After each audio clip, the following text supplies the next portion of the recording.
Hello and welcome to Ninja Prep. This is Kapil Goyal, your educator and mentor for PG physics. तो master cadre Punjab की अगर आप preparation कर रहे हैं, वो भी फिजिक्स सब्जेक्ट के लिए अगर आप कर रहे हैं, तो नया सब्जेक्ट आप लोगों के लिए लेकर आया हूं जिसका नाम है ऑप्टिक्स।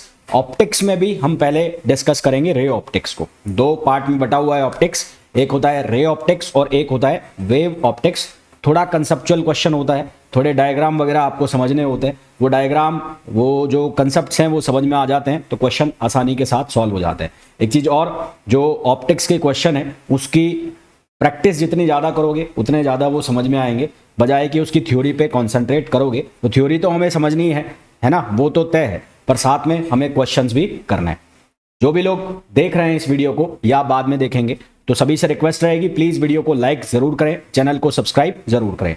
साथ ही साथ आपको ये भी बताना चाहूँगा कि मास्टर कैडर फिजिक्स के लिए और भी बहुत सारे टॉपिक्स मैं कवर कर चुका हूँ, प्लेलिस्ट में पड़े हुए हैं, जाकर आप वो देख सकते हैं।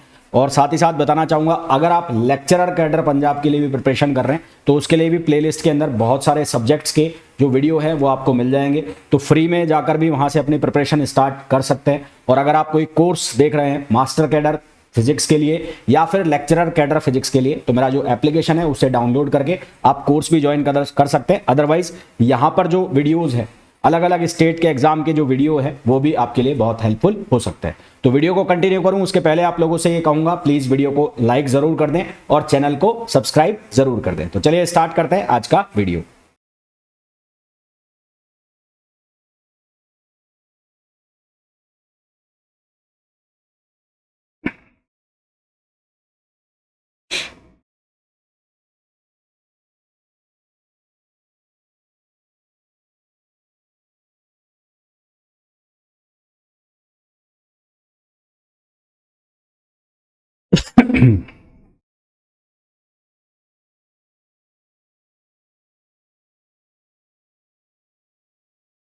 हेलो एवरीवन,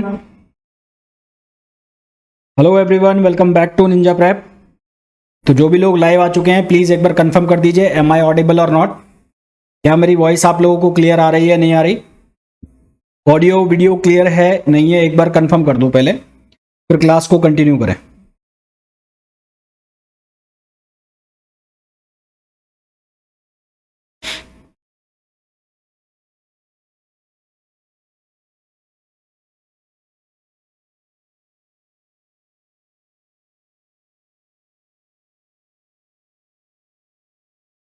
क्लियर है?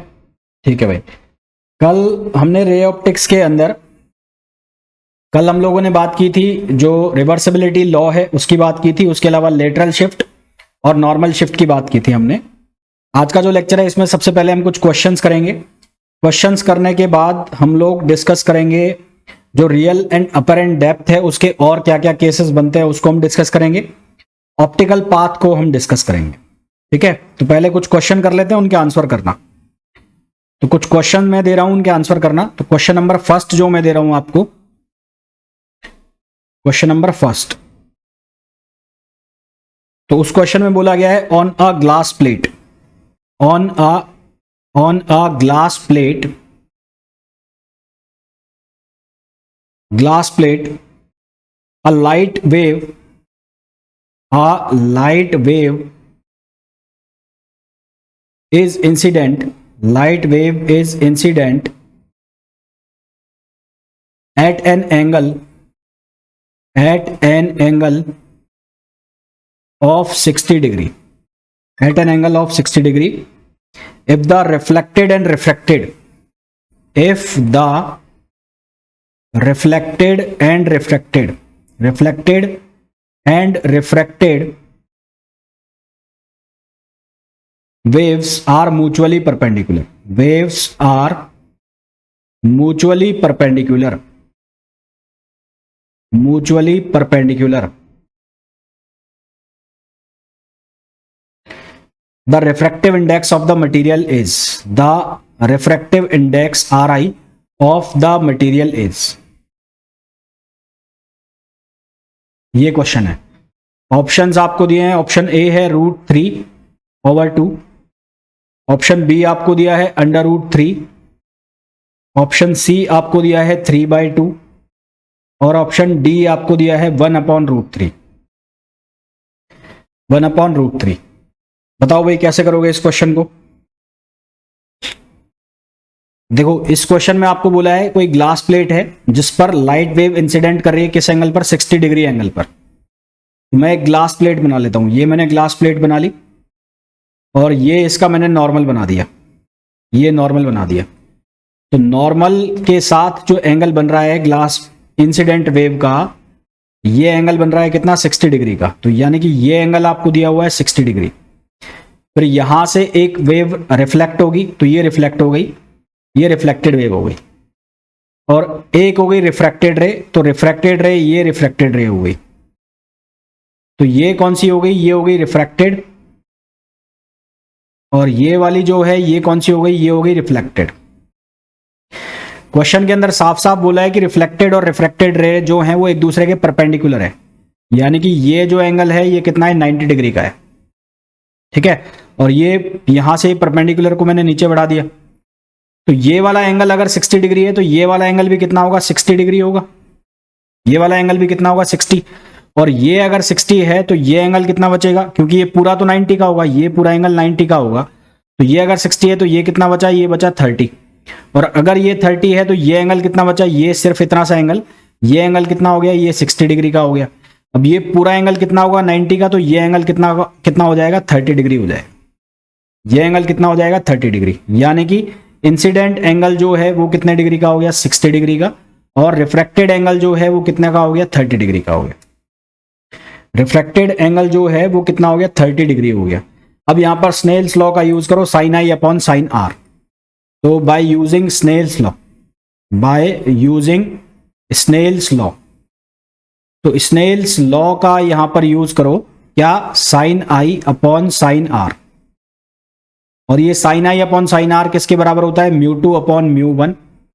तो साइन आई की जो वैल्यू है वो कितनी है, 60 डिग्री, तो ये लिखा मैंने साइन 60 डिग्री। और साइन आर की जो वैल्यू है वो कितनी है, 30 डिग्री, तो साइन 30 डिग्री इक्वल्स टू ये हो गया μ2 अपॉन μ1। तो μ2 और μ1 एयर है तो उसको लिख दिया मैंने एयर का 1। साइन 60 डिग्री की वैल्यू होती है √3/2, तो ये हो गया √3/2। और साइन 30 डिग्री की वैल्यू होती है 1/2, तो ये कैंसिल आउट हो गया। तो यहां से जो म्यू की वैल्यू आ जाएगी वो कितनी आ जाएगी, 30√3 आ जाएगी। तो यहां से म्यू जो है वो कितना आ गया, √3 आंसर आ गया। तो अगर ऑप्शंस चेक करो तो यहां से ऑप्शन बी जो है वो इसका करेक्ट आंसर हो जाएगा, ऑप्शन बी इसका करेक्ट आंसर हो जाएगा। क्लियर है यहां तक, यहां तक क्लियर है बात।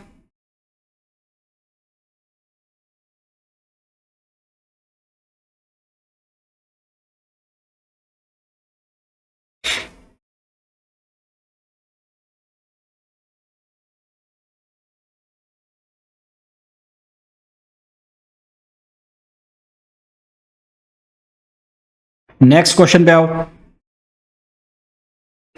नेक्स्ट क्वेश्चन में बोला है velocity of light.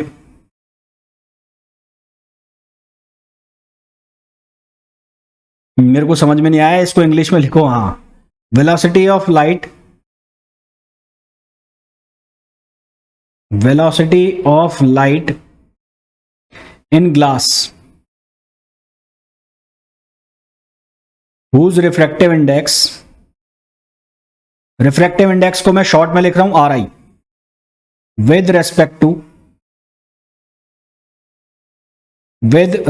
To air, with respect to air is 1.5 into 2, 1.5 is 1.5 into 10 power 8, 1.5 into 10 power 8, 10 power 8 meter per second, and in certain liquid, and in certain liquid, the velocity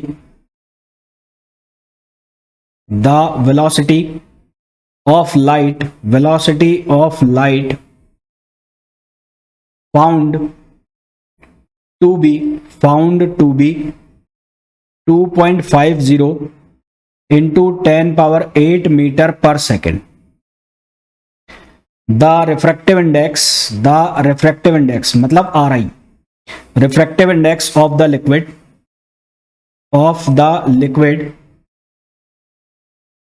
with respect to air is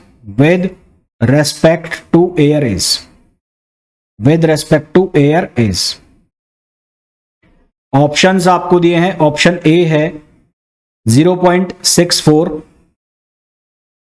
option D आपको दिया है 0.80, option C आपको दिया है 1.20 और option D आपको दिया है 1.44।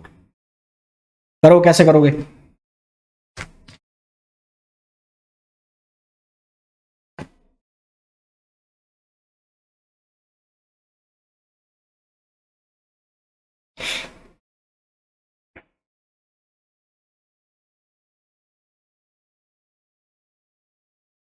करो भाई, कैसे करोगे?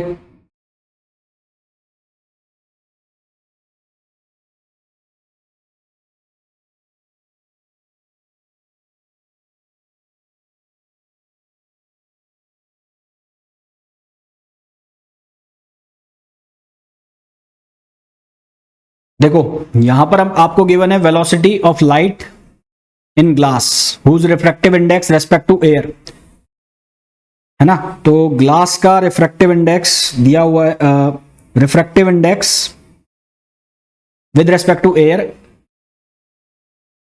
1.5 इंटू 10 पावर 8 मीटर पर सेकेंड, ये वेलोसिटी है ग्लास के अंदर। एंड इन सर्टेन लिक्विड दो वेलोसिटी दे रखी है। तो हमारे पास हमें पता है कि जो म्यू है वो इनवर्सली प्रोपोर्शनल होता है किसके? वी के। म्यू इनवर्सली प्रोपोर्शनल होता है वी के। तो यहां से मैंने लिख लिया mu G upon mu L. तो ये किसके बराबर हो जाएगा? V L upon we ji, V L upon we जी। तो इसको मैं ऐसे भी लिख सकता हूं, इसको लिख सकता हूं म्यू एल अपॉन म्यू जी। ये किसके बराबर हो जाएगा? We ji upon V L. ये किसके इक्वल हो जाएगा? We ji upon V L. We जी और वी एल हमें गिवन है और म्यू जी हमें पता है कितना होता है 3.2। तो म्यू एल और म्यू जी हमें पता है कितना होता है 3.2, 3/2। वी जी की जो वैल्यू है, वी जी की वैल्यू कितनी है? 1.5 इंटू 10 पावर 8 और वी एल की वैल्यू कितनी है? 2.5 इंटू 10 पावर 8। तो ये कितना 1.5 इंटू 10 पावर 8 और ये कितना है 2.5 इंटू 10 पावर 8। तो यहां से इसको सॉल्व करोगे तो ये हो जाएगा 1.5 इंटू 1.5 और ये 10 पावर 8 से 10 पावर 8 हो जाएगा कैंसिल। तो ये तो कैंसिल हो गया और यहां पर ये इसको आपने डिवाइड कर दिया किसके साथ? 2.5 के साथ। तो 1.5 इंटू 1.5 ये कितना बनेगा? 2.25 और अपॉन 2.5। तो इसको सॉल्व करो, कितना आंसर आएगा? निकालना है इसका वैल्यू 2.5।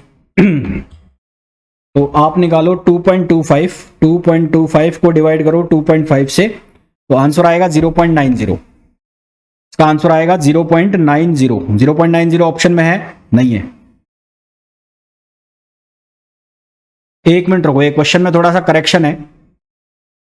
क्वेश्चन में करेक्शन है। यहां पर इसको ऐसे लिखो, यहां पर ऐसे लिखो, ये 1.5 एंड वेलोसिटी को लिखो 2 इंटू 10 पावर 8, 2 इंटू 10 पावर 8। ये करेक्शन है, यहां पर ये करेक्शन कर लेना। तो इसके अकॉर्डिंगली फिर ये ऑप्शन जो है यहां पर इसकी वैल्यू जो है चेंज कर दो वेलोसिटी की।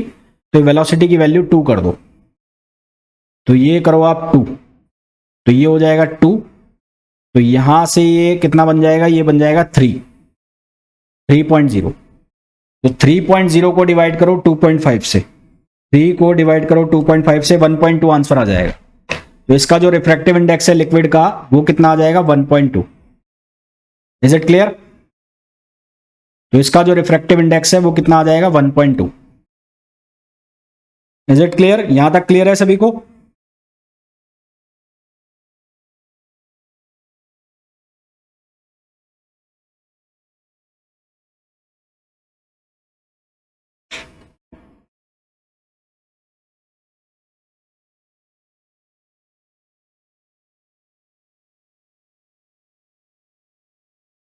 बताइए भाई, बताइए, जल्दी बताइए। चलिए नेक्स्ट क्वेश्चन पे आइए।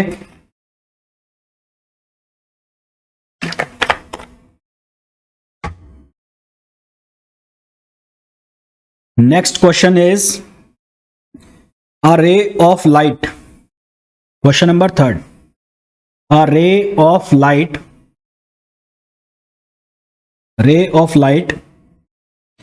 is incident. Ray of light is incident at glass water interface. At glass water interface. At glass water interface. At angle I. At an angle I. It emerges finally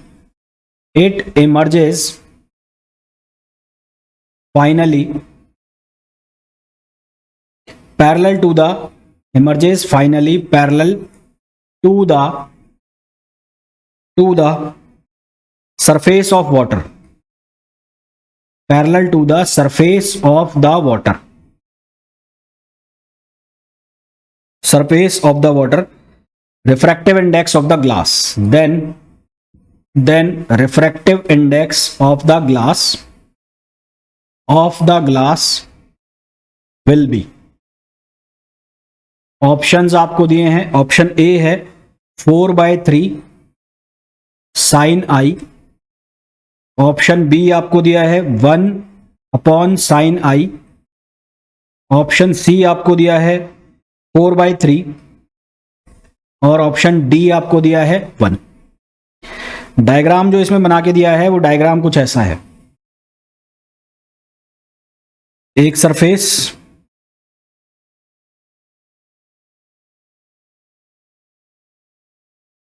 एक surface ये है, एक surface ये है. ये जो surface है ये ग्लास सरफेस है और ये जो सरफेस है ये वाटर सरफेस है. ये परपेंडिकुलर हो गया और ये एक परपेंडिकुलर हो गया. तो जो रे ऑफ लाइट है वो ग्लास वाटर इंटरफेस पर आई इस तरह से. तो यहां पर आई इस तरह से ग्लास वाटर इंटरफेस पर और ये एंगल जो है ये इंसिडेंट एंगल है, आई एंगल. उसके बाद ये रिफ्रैक्ट हो गई वाटर में आके, तो ये दूर हटेगी इससे, तो ये रिफ्रैक्ट हो गई. ये एंगल है, ये जो एंगल है ये होगा एंगल ऑफ रिफ्रैक्शन. तो अगर ये आर है तो ये एंगल भी कितना होगा, आर होगा. और फिर उसके बाद बोला है जब ये बाहर निकल रही है तो ये इसके पैरेलल हो गई ऐसे. तो ये इस तरह से जा रही है ऐसे. तो ये डायग्राम है. अब बताओ क्या आंसर आएगा. आपको ये पूछा है कि रिफ्रैक्टिव इंडेक्स ग्लास का कितना होगा. क्वेश्चन में आपसे पूछा है कि रिफ्रैक्टिव इंडेक्स जो होगा ग्लास का वो कितना होगा, वो बताना है. वाटर का जो रिफ्रैक्टिव इंडेक्स होता है वो होता है 4/3. वाटर का जो रिफ्रैक्टिव इंडेक्स होता है वो होता है 4/3.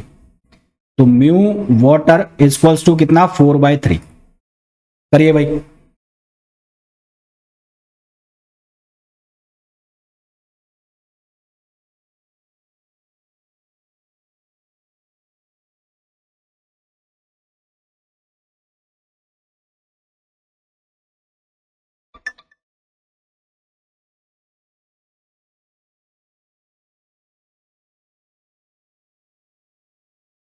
देखो पहले किससे किस में जा रही है, ग्लास से वाटर में, और फिर वाटर से किस में जाएगी, वाटर से किस में जाएगी, एयर में जाएगी.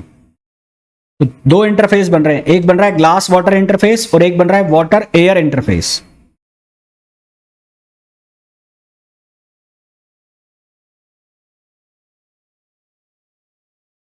दो इंटरफेस बन रहे हैं यहां पर. एक बन रहा है ग्लास वाटर इंटरफेस और एक बन रहा है वाटर एयर इंटरफेस. देखो एक बन रहा है ग्लास वाटर इंटरफेस. तो फॉर ग्लास वाटर इंटरफेस,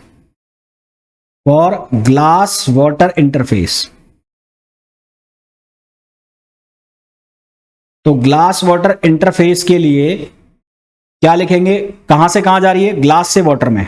क्या लिखोगे, जी म्यू डब्ल्यू.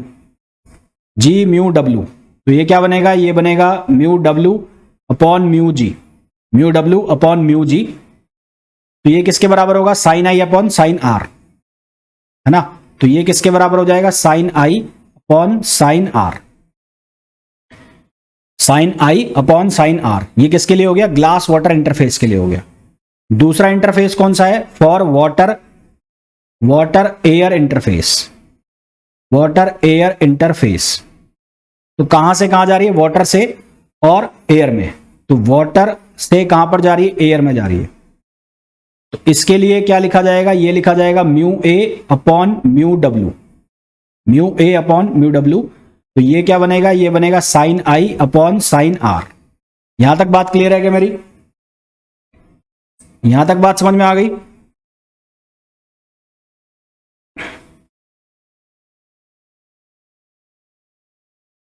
अब ध्यान से देखो, जो वाटर एयर इंटरफेस है, वो वाटर एयर इंटरफेस में ये डायग्राम बना के दिया है आपको। ये डायग्राम वाटर एयर इंटरफेस में ये डायग्राम बना के दिया है आपको। तो ये एंगल अगर आर है, ये इंसिडेंट एंगल हो गया, और ये एंगल जो है ये कितना डिग्री हो गया? 90 डिग्री हो गया, 90 डिग्री। यानी कि जो एग्जिट एंगल है, रिफ्लेक्टेड एंगल, ये कितना हो गया? 90 डिग्री। तो ये एंगल कितना हो गया? 90 डिग्री। और यहां जो साइन आई लिखा हुआ है, ये कितना लिखा हुआ है? आर लिखा हुआ है। तो mu A upon mu W, mu A upon mu W. Sign आई की वैल्यू क्या लिख दी मैंने? साइन आई की वैल्यू लिख दी आर। तो इसको लिखा मैंने साइन आर, और ये जो साइन आर है यहां पर, ये जो नीचे डिनोमिनेटर में लिखा हुआ है, ये 90 डिग्री हो गया। तो ये बन जाएगा साइन 90 डिग्री। वाटर के लिए म्यू की वैल्यू कितनी? 4/3 है, हमें ये पता है। तो म्यू एयर अपॉन 4/3, और यहां से ये साइन आर, और ये वैल्यू कितनी हो गई? 1 साइन 90 डिग्री की। साइन 90 डिग्री की जो वैल्यू है वो कितनी हो गई है? 1 हो गई है। ठीक है, तो यहां से ये कितना हो जाएगा? साइन आर की वैल्यू आ गई। साइन आर की वैल्यू कितनी आ गई? 3/4, और ये कितना हो जाएगा? म्यू ए। यहां तक बात समझ में आ गई क्या?